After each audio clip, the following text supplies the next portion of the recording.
வணக்கம். இதில் வந்துட்டு என்ன சொல்ல வரேன்னா, ஆண்மை பலம் செய்யலாம். ஏன்னா இப்போ இருக்கக்கூடிய சமுதாயத்தில் இந்த வேகமான உலகத்தில் குழந்தை பிறப்பு அப்படிங்கிறது பல தம்பதிகளால் அந்த விஷயத்தை சாதிச்சிக்க முடியல. ஏன் அவங்களால சாதிச்சிக்க முடியல அப்படின்னு பார்க்கும் பொழுது அதுக்கு பல காரணங்கள் இருக்குது. பல காரணங்கள் ஓகேலா. நம்ம ஒன்றா நம்ம இதில் நம்ம பார்க்க போகிறோம். பார்த்துட்டு அதை நம்ம எப்படி நம்ம சரி பண்ணிக்கலாம் நேச்சுரலாக. ஓகேலா. நம்ம உணவு மூலமாகவே சில சித்த மருந்துகளாலுமே நம்ம ஹேபிள்ஸ் மருந்துகளாலுமே நம்ம சரி பண்ணிக்க முடியும். ஓகேலா. நான் வந்துட்டு தாலுசாதி சூரணம் அப்படிங்கிற ஒரு மருந்தை ஒரு மாதம், ஒரு 2 மாதம், 1.5 மாதம் கூட சாப்பிட்ருப்பேன். அந்த 1 மாதம் சாப்பிட்ட பாருங்க. அதுக்கப்புறம் எனக்கு கிட்டத்தட்ட அந்த சளி பிடிக்கிறது அப்படிங்கிற ஒரு விஷயமே பார்த்திங்கன்னா எனக்கு இருக்குது. சும்மா சளி பிடிக்கும். அப்படி இருமிகிட்டே இருப்பேன். இங்கே காலேஜில் கூட இருமிகிட்டே இருப்பேன். என்னெல்லாம் வந்துட்டு ஒரு பேஷண்ட் மாதிரி தான் என்னை வந்துட்டு பார்ப்பாங்க. அப்படி தான் நான் வந்துட்டு இப்போ காலேஜ் சேரும் பொழுது இருப்பேன். எங்கள் அப்பாவுக்கு தெரியும். எங்கள் அப்பா அந்த அலோபதி தானே. அவர் என்ன செய்வார், அவருக்கு தெரிஞ்சு மாத்திரை கொடுப்பாரு. அதை சாப்பிடும் பொழுது என்ன நடக்கும் தெரியுங்களா, அப்படியே சளி இப்படி நெஞ்சில் கட்டிக்கும். அதை தவிர அவங்களுக்கு வேறு ஒன்றும் செய்ய தெரியாதில்ல அவங்களுக்கு, இல்லையா? தெரிஞ்சு அவங்க செய்ய போகிறாங்க. ஆனால் என்ன செய்யணும் அப்படின்னா, என்ன சளி பிடிப்போம். நான் சொல்ல இந்த தாலுசாதி சூரணம் இந்த மருந்து நீங்கள் சாப்பிட்டீங்கன்னா இது பார்த்திங்கன்னா வாதம், பித்தம், கபம். வாத நோய்கள், பித்த நோய்கள், கப நோய்கள், இது 3த்தையுமே சரி பண்ணும். புரியுதுங்களா? உடம்புல எந்த நோய் இருந்தாலுமே அதை பரிபூர்ணமாக முழுமையாக குணப்படுத்தும். சரி, அதை எப்படி சாப்பிடணும் அப்படின்னு சொல்லியிருக்கேன் நான். எப்படி சாப்பிடணும்னா, சாப்பிட்ட அப்புறமா நீங்கள் வந்துட்டு ஒரு 60 கிலோ வச்சுக்கோங்களேன்.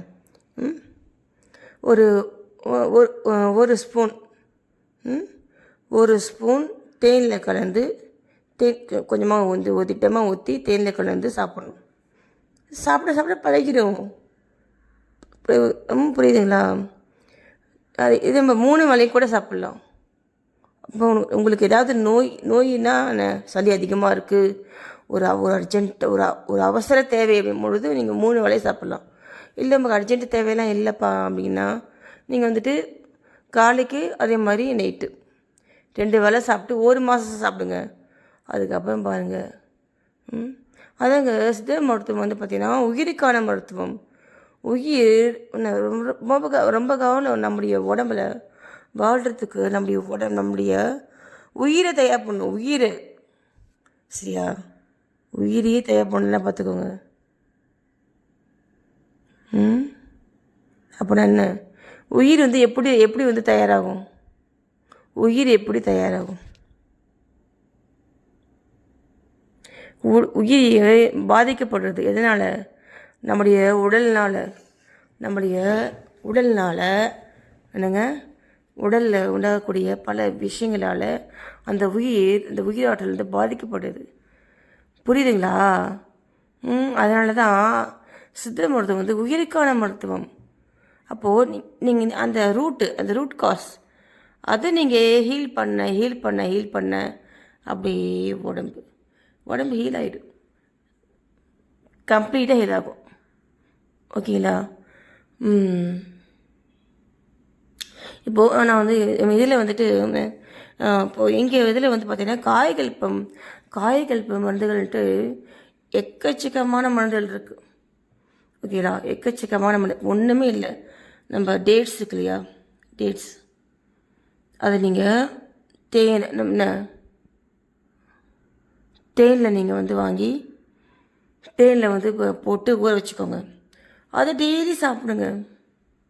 வெறும் வயிற்றில் சாப்பிடணும். சித்த மருந்துகள் வந்து பார்த்திங்கன்னா அது மூலிகை மருந்துகள் வெறும் வயிற்றில் சாப்பிட்ணும். அப்போ தான் அது அப்படியே எடுத்துகிட்டு அதுக்குள்ள இருக்கக்கூடிய எல்லா சத்துக்களும் முழுமையாக நம்ம பாடியில் போயிட்டு சேரும். ஓகேங்களா? இது நீங்கள் சாப்பிட்டீங்கன்னா உங்களுக்கு இந்த ஹார்ட் பிரச்சனை இருக்கவங்களுக்கும் சரி. ஏன்னா இது வந்து பேரிச்சி மரத்து நான் வந்து அடுத்து தனியாக ஒரு வீடியோ எடுத்து போடுறேன். பேரிச்சி மரத்துக்கும் இதய நோய்களுக்கும் இதயத்துக்கும் என்ன சம்மந்தம் அப்படிங்கிறத நான் தனியாக வந்துட்டு ஒரு இது தரேன். இப்போது இதில் வந்து பார்த்திங்கன்னா நம்ம இந்த ஆண்மை பலம், ஒரு ஆண்மை வந்து ஒரு செமன், அந்த உயிராற்றல், ஆண்களுக்கான உயிராற்றல் வந்து பலப்படுத்தக்கூடிய வழிமுறைகள் நான் சொல்கிறேன். ஓகேலா? வழிமுறைகள் முதல்ல நம்முடைய மைண்டு. ஓகேவா? மைண்டு என்னங்க, நீங்கள் முதல்ல உங்களுக்கு என்னங்க நல்லது செய்யணும். அதுதான் நம்முடைய முதல் கடமை. அது சரியா? நம்மளுடைய சோலுக்கு, நம்முடைய ஆன்மாவுக்கு நம்ம நல்லது செய்யணும். அது அப்படின்னா என்ன அர்த்தம்? மற்றவங்களால் வெளியில் மற்றவங்களால் உண்டாகக்கூடிய எந்த ஒரு எண்ணங்கள், ஓகேலா, நமக்குள்ள அலோவ் பண்ணவே கூடாது. சரிங்களா? உள்ள நம்ம வாங்கவே கூடாது. இதெல்லாம் அந்த மாதிரி மனதை பழக்கணுங்க. ஓகேவா? நம்ம இதெல்லாம் வந்து இதுதான் உண்மையை நம்ம ஏற்றுக்கணும், நம்பணும் இல்லையா? அப்போ தானே அதுதானே நமக்கு நல்லது. அப்போது நம்ம இந்த எண்ணங்களை அப்படியே வந்துட்டு ஓகே வந்து என்ன சொல்லுவாங்க, டச் பண்ணக்கூடாது. சரியா? அந்த மாதிரி. ஓகேவா?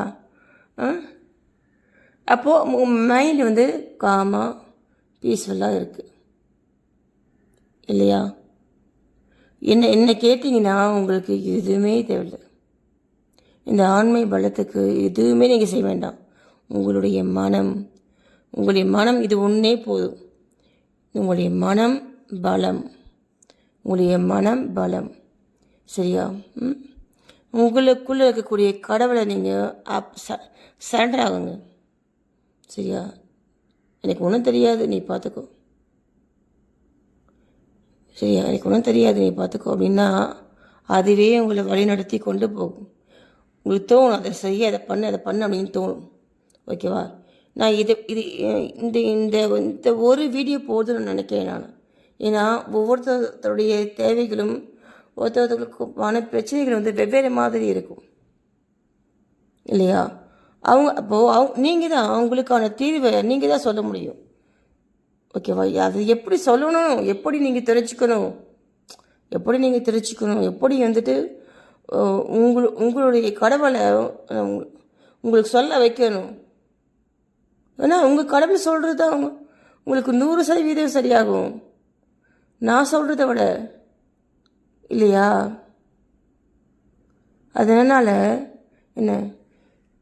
இதை நான் சொன்னதை நீங்கள் நல்லா யோசித்து உட்காந்து தெளிவாக பொறுமையாக நிதானமாக நீங்கள் செயல்படுங்க.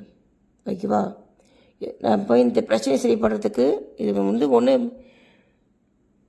எந்த ஒரு இதுவே கிடையாது செய்ய. முதல்ல மனபலம், அப்புறம் உணவு முறை நம்ம கவனத்தில் வைக்க வேண்டியது மனபலம், உணவு முறை, பழக்க வழக்கங்கள். ஓகேங்களா? அப்புறம் நம்மளை சுற்றி இருக்கக்கூடிய, நம்ம பேசி பழகக்கூடிய அந்த நட்பு வட்டாரங்கள். ஏன்னா இது எல்லாமே நம்முடைய மனதுக்கு, நம்முடைய உயிர், நம்முடைய சோலுக்கு எல்லாமே செய்யும். ஓகேவா? எல்லா பாசிட்டிவும் சரி, அதே மாதிரி மற்றதையும் செய்யும். அதனால் நம்ம கவனத்தில் வைக்க வேண்டியது, கவனமாக இருக்க வேண்டிய விஷயங்கள் என்னென்ன என்ன இப்போ நான் சொன்ன பார்த்தீங்களா, அதான் இது நீங்கள் பின்பற்றினீங்க அப்படின்னா உங்கள் பாடியில் எந்த பிரச்சனையுமே எந்த பிரச்சனை இருந்தாலுமே சரியாயிடும். எவ்வளோ பெரிய பிரச்சனை இருந்தாலும் சரியாயிடுங்க. எவ்வளோ பெரிய நோயாக இருந்தாலும் சரியாயிடும். ஈவன் எய்ட்ஸ், கேன்சர், எதுவாக இருந்தாலும் சரியாயிடுவாங்க. இங்கே உங்களுக்குள்ளே இருக்கக்கூடிய கடவுளை செயல்பட விடுங்க. ஓகேவா?